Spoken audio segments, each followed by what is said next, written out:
भ्रष्टाचार आहे हे सर्वांना मान्य आहे, पण तो रोखायचा कसा असे वेगवेगळे उपाय त्याच्यावरून सुचवले जात आहेत.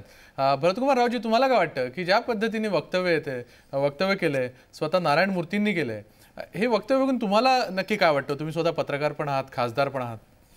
एक लक्षात घ्या, नारायण मूर्ती हे खूप ज्येष्ठ असे उद्योजक आहेत, एक चांगले भारतीय आहेत. इन्फोसिस सारखी संस्था त्यांनी उदयाला आणून मोठी केलेली आहे. त्यांचं जे उद्गार आहेत, त्यांनी जे विधान केलेलं आहे, हे मला असं वाटतं हे उद्विग्नतेतून आलेलं विधान आहे. त्यामुळे त्याचं त्या दृष्टीने बघितलं पाहिजे. शिवसेना प्रमुखांनी विधान केलेलं आहे, त्यांनी पाठिंबा दिला आहे, परंतु शिवसेना प्रमुख हे मुळात व्यंगचित्रकार आहेत, हे आपण लक्षात घेतलं पाहिजे. जेव्हा शिवसेना प्रमुख म्हणतात की लाच देणाऱ्याला मान्यता द्या, लाच घेणाऱ्याचे चेहरे दाखवा, त्या अर्थी आणि त्याच्यासाठी एक समिती नेमा आणि त्या समितीचं अध्यक्षपद राहुल गांधींना द्या, अशासारखं जे ते बोललेले आहेत, याच्यावरून त्यांचा नक्की टोमणा काय आहे हे आपल्याला कळायला पाहिजे.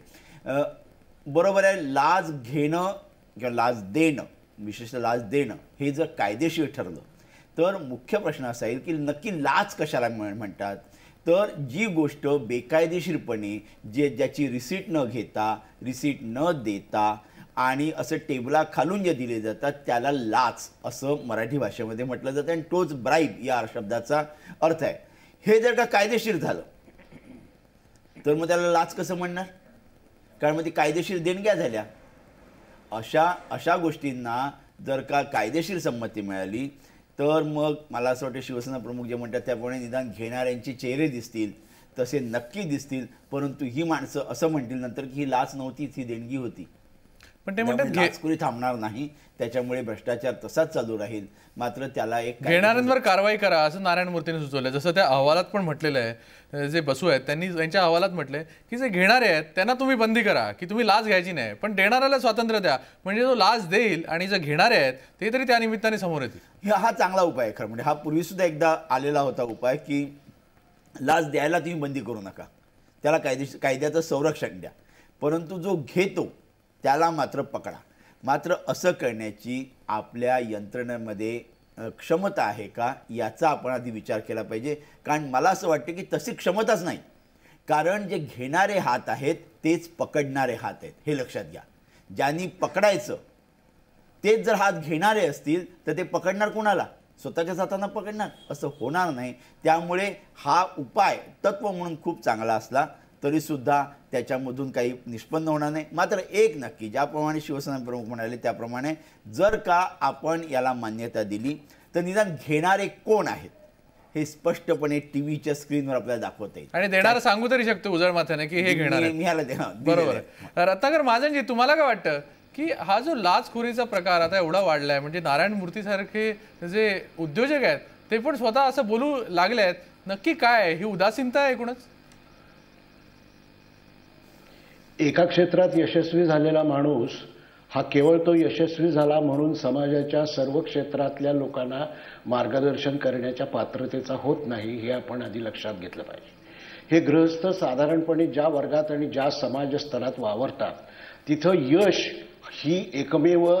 हा एकमेव आयुष्याचा निकष आहे. मग त्या यशासाठी कोणता मार्ग स्वीकारायचा, कोणता नाही, याचा विचार काही त्या क्षेत्रात फारसा होत नाही. त्यामुळं आज जर ते असं म्हणत असतील तर ते वैतागाने असो, गंभीरपणाने असो किंवा त्राग्याने असो, ते नैतिक आणि कायदेशीर भूमिकेवरून नाही, एवढं मात्र नक्की. या सूचनेचं वर्णन हे रोगापेक्षा इलाज भयंकर असं करता येईल.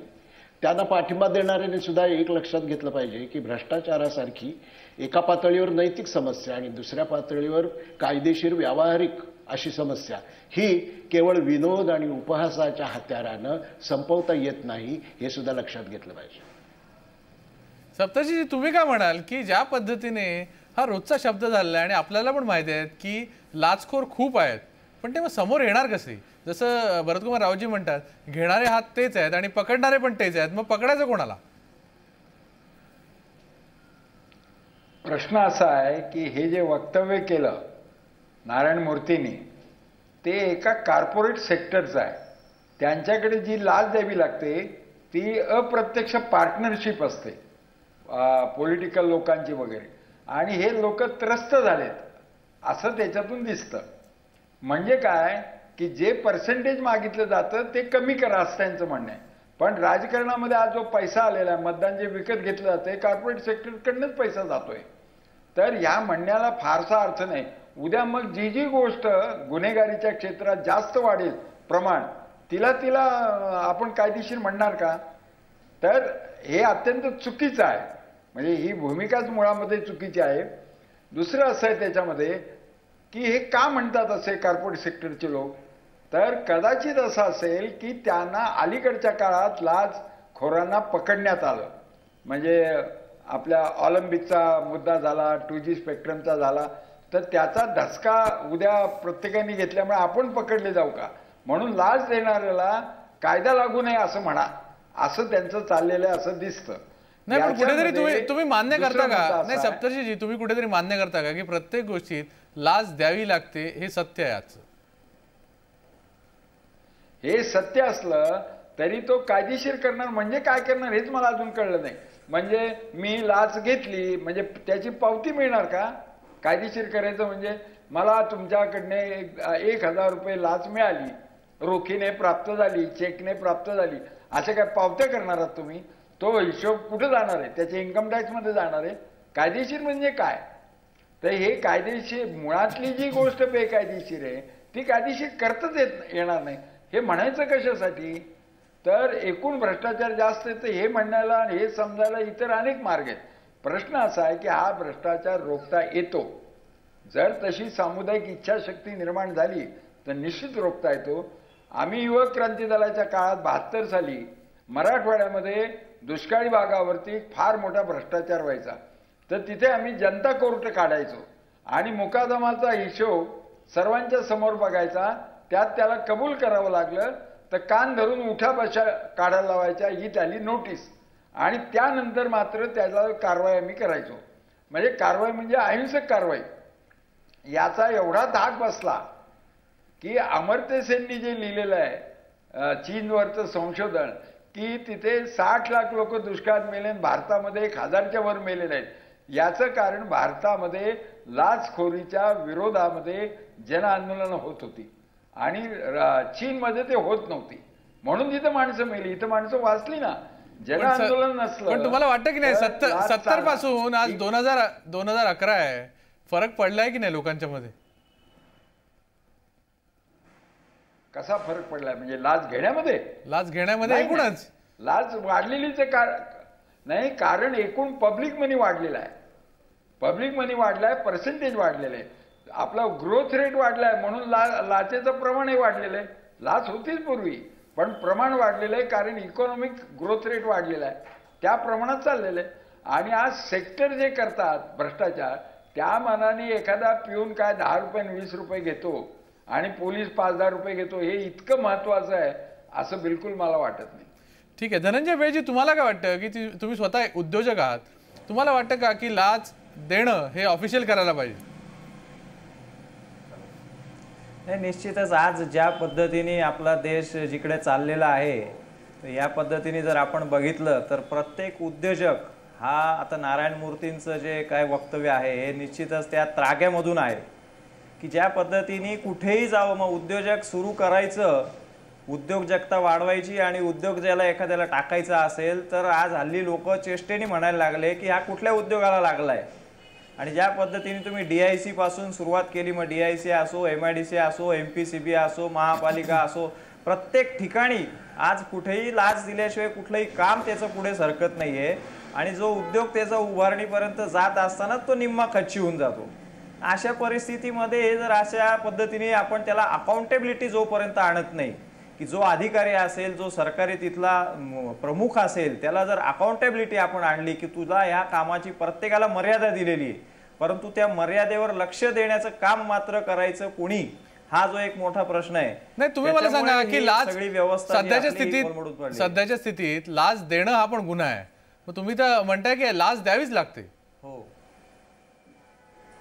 हो द्यायलाच लागते, त्याच्याशिवाय कुठे सरकताच येत नाही पुढे. आज प्रत्येक ठिकाणी प्रत्येक घटकेवर एका पावलावर जर पुढे सरकायचं असेल, आपला विकास साधायचा, ज्या उद्योगाला आपण भारतामध्ये ज्याची आर्थिक सगळा कणा ज्याला मानतो त्या उद्योजकाला अशा म्हणण्याची वेळ येते, याचाच अर्थ तो कुठल्या पद्धतीने कुठल्या परिस्थितीतून गेलेला आहे, कुठल्या परिस्थितीला उद्योगाला व्यापाराला सामोरं जावं लागतंय, याचा कुठेतरी या शासनकर्त्यांनी या ब्युरोक्रेसीनी विचार करण्याची वेळ आलेली आहे.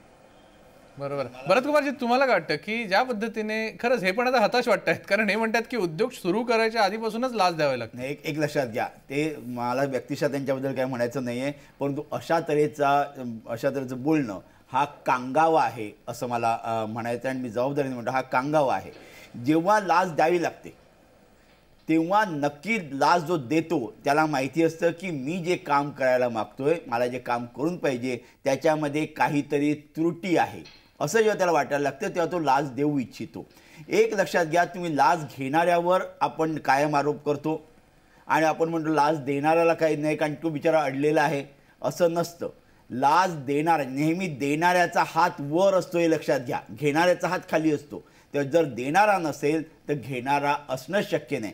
आज मी विशिष्ट एका उद्योगाबद्दल नाही, परंतु एकंदर उद्योजक समुदायाबद्दल मी असं म्हणतो की त्यांना तातडीने कामं करून पाहिजे असतात, अनेक बेकायदेशीर कामं करून पाहिजे असतात, कॉम्पिटिशनमध्ये स्वतःला काहीतरी त्यांना फेवर करून पाहिजे असतं आणि त्यामुळे ही लाच दिली जाते आणि त्यामुळे लाच घेतली सुद्धा. मी घेणाऱ्याचं कुठेही समर्थन करत नाही, परंतु दिली जाते. याचं कारण हे आहे की त्याला आपली कामं करून घ्यायची. साध्या गोष्टी सांगतो की ज्या काळात कुकिंग गॅसची टंचाई होती त्या काळाने मुंबई पुण्यामधल्या बायकासुद्धा काय करायच्या, गृहिणी करायच्या की समोरच्याकडे जर का गॅसवाला दिसला तर त्याला 2 रुपये देऊन सिलेंडर आपल्याकडे घेऊन यायचं.